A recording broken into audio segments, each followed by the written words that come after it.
want to really dive into a practical approach for a meal and a tasting. So, as you guys know, everyone that I've interviewed, I've asked them like, okay, do you count calories? Do you count carbs? Do you obsess over everything you put in your mouth? Do you yo-yo diet? Do you make meal plans? Do you measure every little bit of food in your mouth? So if they say, yes, I measure out my food and I have this much food, I measure the carbs, I don't count them as people that I'm interested in following, because that's not the life that I want to live. I don't want to, put the measure and the measuring cup and literally be like, okay, is that exactly half a cup? That's not the life that I want to live. So those are people that I kind of just take and move them out into this corner.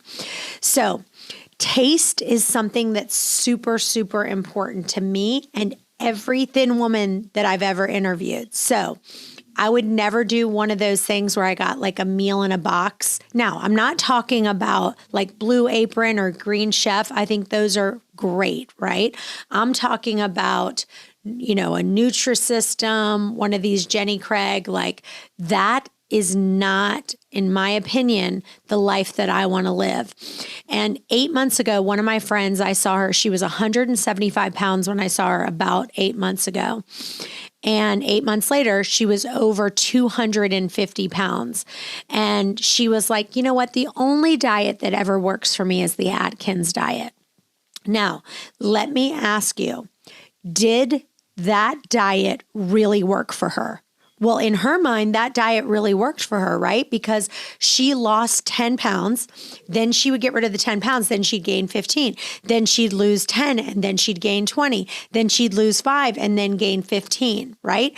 But that pattern literally caused her to gain over 60 pounds in a 6-month time frame. But what did she say? The only diet that works for me is the Atkins diet. What I want to say is, as I've interviewed other thin women, I did realize that they ate 80% of what they ate was what I call a keto flex diet.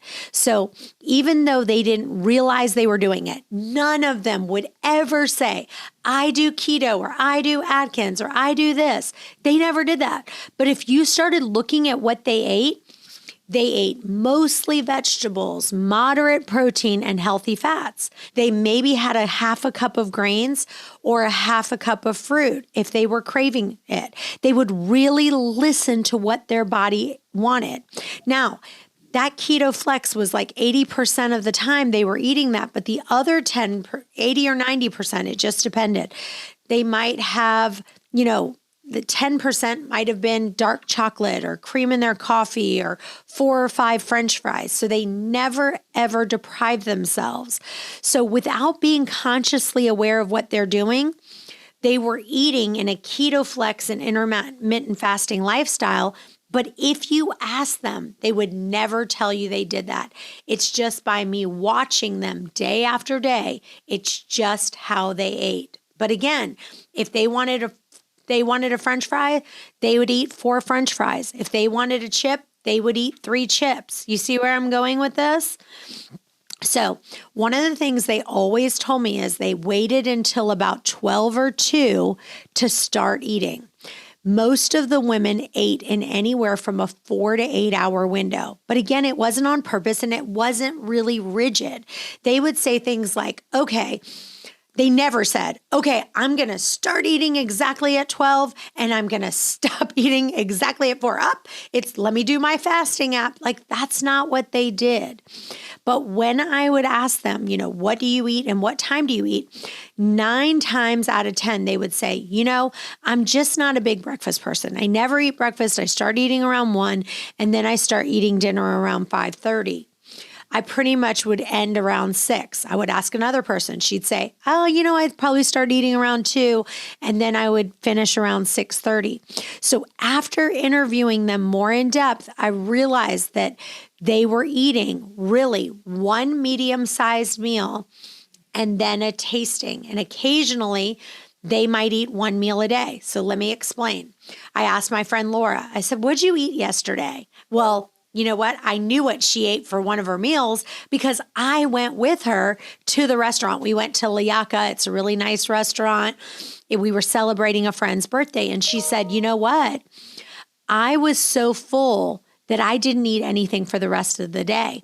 And this is a perfect example how I would have used to seen that she would eat this big meal, realize that I'd be like, oh my gosh, like back years and years ago, I would see her eat this big meal at Liaka and she was so thin.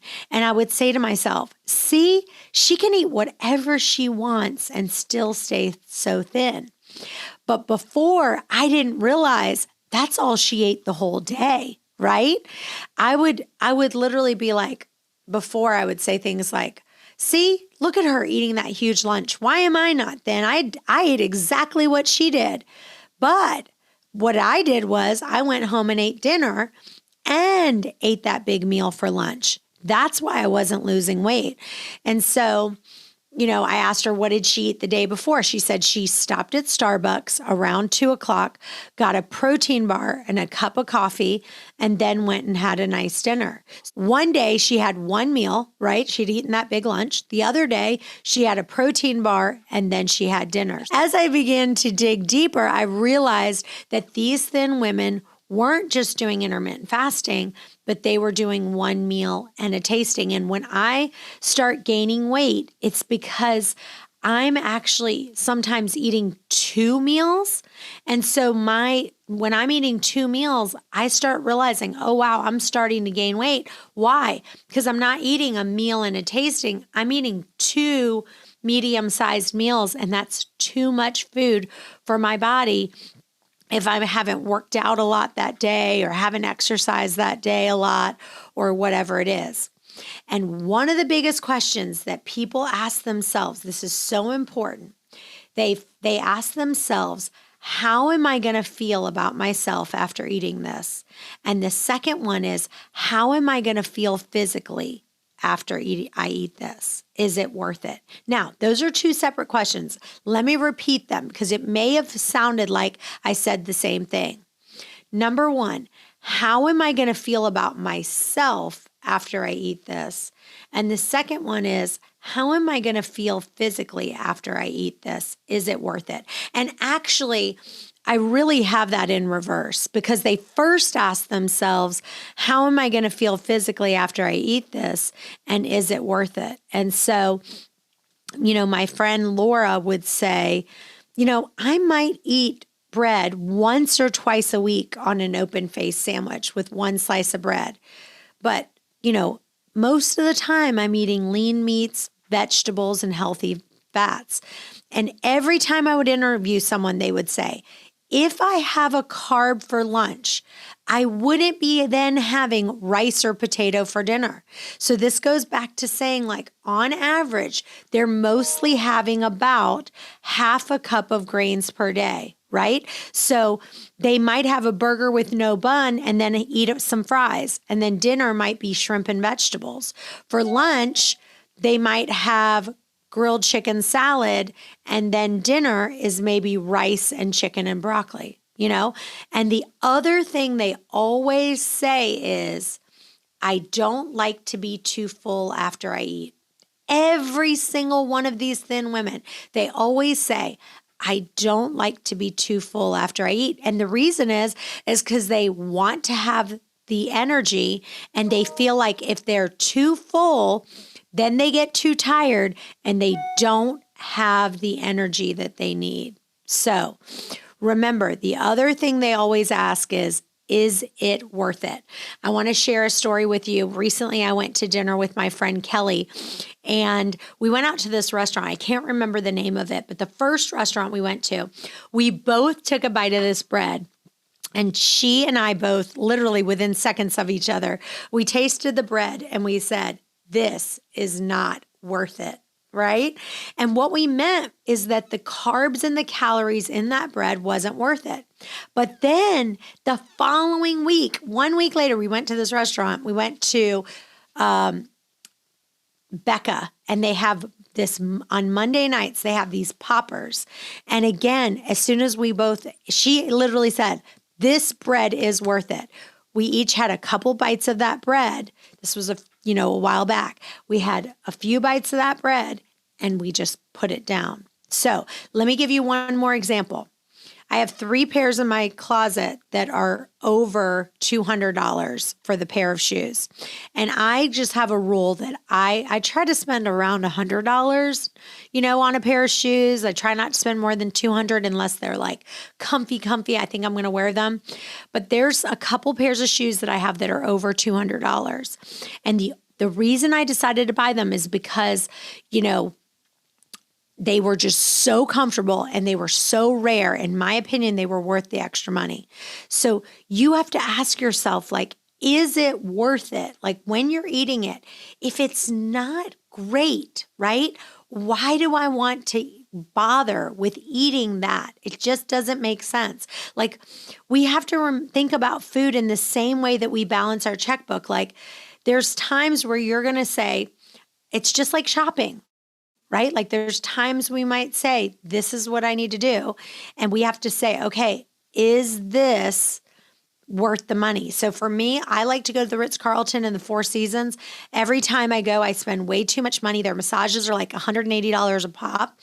And I love to go to the spa. And sometimes I just say, you know what? I'm going to spend a little bit of extra money. But then when I get back, I really dial it in. I'm not buying clothes. I'm not buying makeup. I eat at home.